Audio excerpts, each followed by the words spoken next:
Hey guys, what is up? My name is Megan. Welcome back to my channel, or welcome if you're new, and welcome to the last TBR of the year, folks. We have made it to the last month of 2025. I'm still in front of a different background because it's still gloomy. It is officially very much winter here in Canada. Now, if you don't care about my little speech at first, timestamps, you can jump into me picking my books. But I just wanted to say, I know my content is still very much lackluster, but December is peak uploading time. It is peak content time for me, both because it's Christmas and also because we're heading into a new year. So this month you can expect my new bingo board from hell. We can talk about my anticipated reads. I want to recap my favorite middle grade books of the year. I have some video projects that I want to work on. So there's a lot to look forward to, and I'm very excited to be filming those things, so they will be coming to you. I've already started working on projects, my sequel videos, all of that is coming your way. I just need a little bit more patience and we'll be good to go. With all that being said, I'm going to be launching my new game in January. The game isn't exactly where I want it to be, so I thought I'll release it in the new year. So we're going back with the Reader Roulette cards that I used in November to pick my TBR. I'll leave that up in the cards and description for you guys, but it's essentially just a bunch of different TBR prompts that will help me decide what I want to read. I had a lot of fun doing these last month. And they gave very different results from what I would just like pick up naturally. I am hoping to include a little bit more fantasy in this TBR because I'm in a fantasy mood. It is gloomy. It's just perfect fantasy vibes for me. And there's a lot of middle grade sequels I would like to get to before the end of the year. So that is kind of the optic I'm going with. We'll see what the cards decide I am going to read. But without further ado, let's hop on in. I think I'll do 6 again this time. Let's shuffle the cards a little bit. Also, I'm sorry if you can hear a little bit of the heating. Can't turn that off. Okay. Let's go for... You know what? Let's go for the end. Choose a book with an animal on the cover. I think this... Does this include mythical creatures? Because if it does, why wouldn't it? You know? They are animals. I might stretch this prompt a little bit. We shall see right now what I come up with. So, it is very fitting that you see my dog right now because for the prompt of choose a book with an animal on the cover, I am going with Chronicles of Whetherwhy, Season of Flames by Anna James, which is the second book in the Whetherwhy series. One of my absolute favorite books ever is Chronicles of Whetherwhy, so this book has a lot of pressure to live up to the hype. That being said, Anna James has never failed to deliver an absolutely stunning book. Even Alice with a Y, which I'm not the biggest Alice in Wonderland fan, and I know I haven't reviewed that book or talked about it, but I will before the end of the year. Like, even if it wasn't my cup of tea, I can't say that it was not a good book, but more on that later. That being said, I just think that this will live up to the hype I have in my head, and this is what I am going to tandem read with the audiobook. I think it's on BookBeat, and it fits the prompt because, well, there's a dragon, there's also a bird, so there's a cat also. See? It fulfills the prompts a bunch of times. So that is what we are going with. If you want to hear more on the Chronicles of Whetherwhy, I will leave my review up in the cards for you. Let's go again.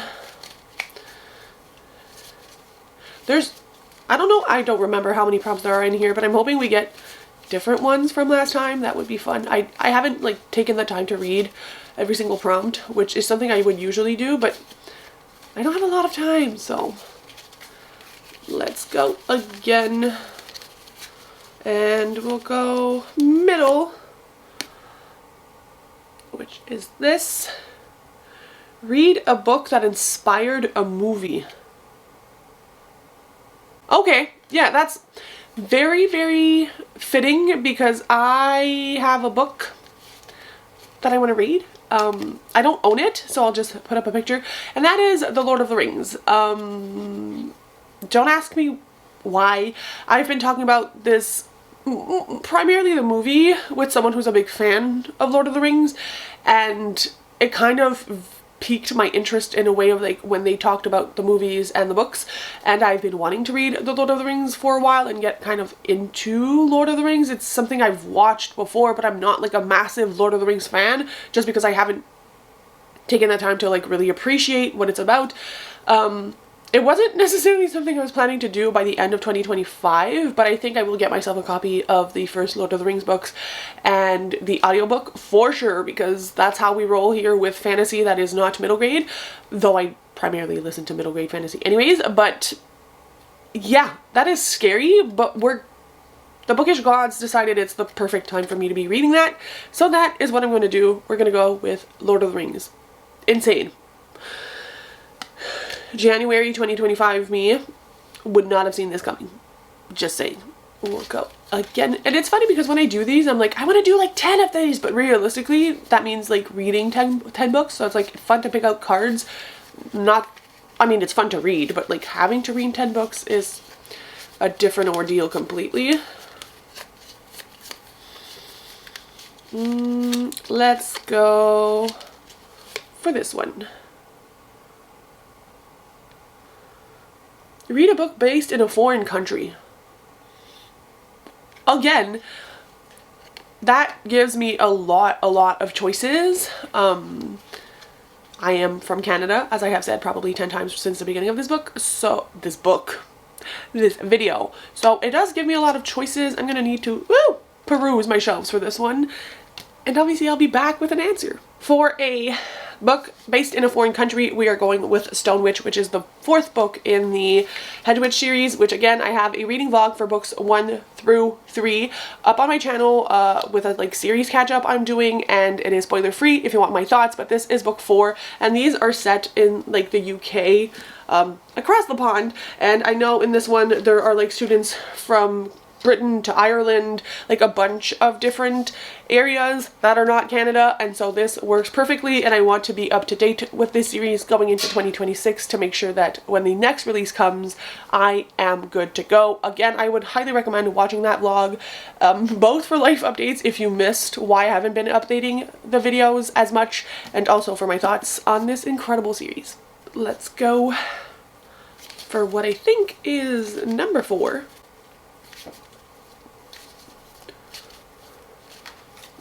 Turn it around. And I am feeling this one. Choose to read a romance. So we're not escaping, that was such a bad choice of words. We're not escaping romance this month. I feel like we got this exact same card in November. But that's okay. We love to see it. There's probably like a Christmas romance or a romance on my shelves that I want to read. I need to ponder this one as well. Some of these cards are like bringing up inspiration straight away. Others, I feel like because I have so many choices, I don't know what to pick. So I just remembered that during Black Friday, I ordered 2 books. I was a reasonable girly and ordered 2 books, one of them being A Rival Darling by Alexandra Moody. This is a YA hockey romance. I haven't read a YA romance in a while, but this is some of my favorite tropes. So it's essentially this girl who, I don't know if she ends up being she ends up being dumped by the captain of her school's hockey team, and so to show everybody she's kind of moved on, she gets into like cahoots with the rival hockey team's captain or some bad boy from a rival hockey team, and they like pretend to fake date, but then both of them kind of fall for each other and have different intentions towards that relationship, and then obviously a romance ensues. It is like a 400-page romance. It is YA. It's indie published. Very excited to see what I think of it. It's something that I had looked at a few times, but I didn't want to purchase it full price, and indie rarely goes on sale. It depends, but because of Black Friday, it ended up being like $10 for the paperback copy, which is perfect. And it is on its way to me, so we're going to be reading a new to me book, like just got in the mail, which is good for my bingo board from hell challenge, which I clearly failed, but more on that later in the month. Let's go again. Let's do 2 more.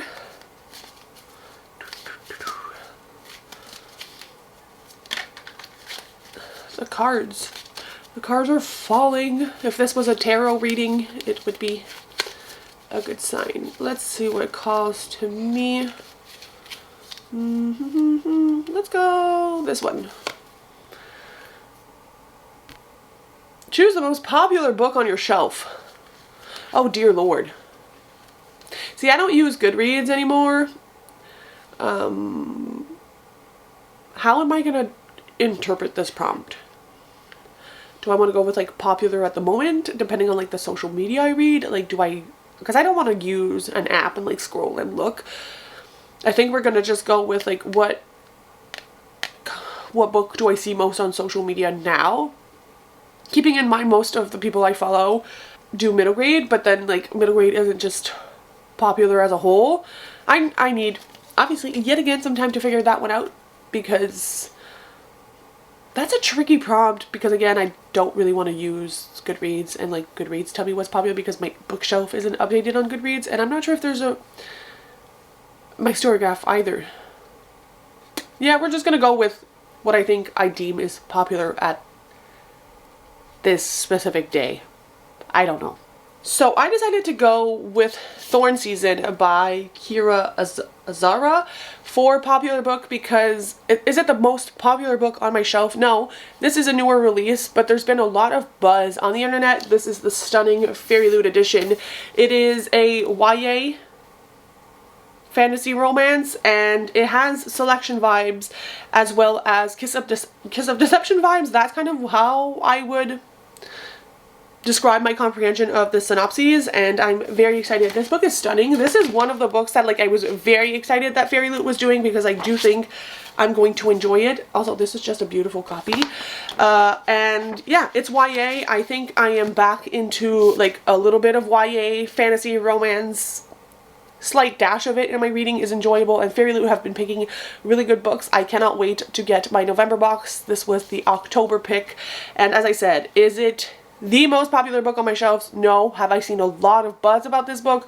Even prior to its release, yes, it got special editions from like Waterstones and different book boxes, and there's a lot of buzz, and I miss reading the selection and being like, so very excited to hopefully find something that kind of gives me those giddy vibes, even if it's not exactly the same. I'm getting selection vibes because it's like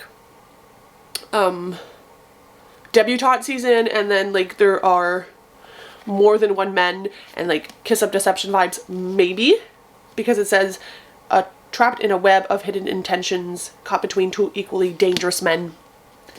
It sounds phenomenal, this with a cup of hot chocolate. What a vibe.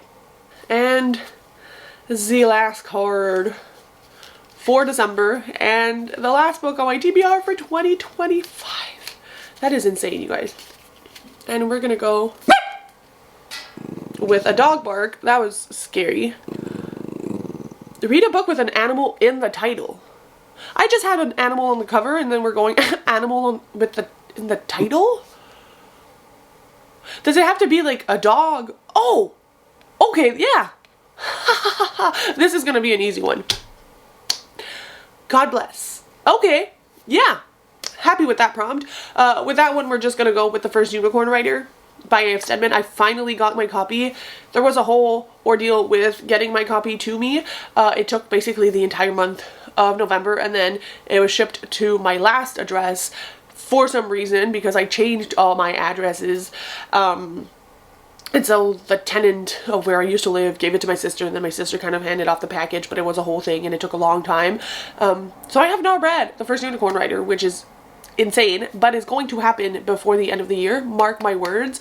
And unicorn in the cover, in the title, totally works because unicorns are animals. Very exciting, very, very exciting. This is something I'm so looking forward to, and it's going to be the last A.F. Stedman for a while before her adult Timeless comes out in 2027, unless there are more surprises, but she is waiting on a baby. That will be coming very soon, so probably no surprises for a while.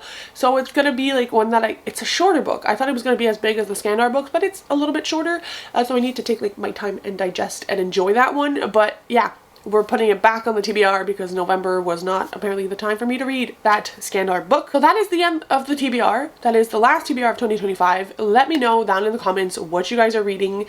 Also, I have put up a post on my community tab. If you guys are middle grade readers and want to share your favorite middle grade book that you've read this year, I want to make a video reading your favorites. So you can either comment it on the video here or on my community tab. It is a project that is really important to me, that I fulfill, that I want to do. I want to talk about the books that the community is reading and just like enjoying and kind of get exposed to more middle grades and such things. So please take the time to do that if you are a middle grade reader at all. And if not, I will see you with my next video, which will most likely be my book bingo board from hell for 2026. Bye guys, happy reading.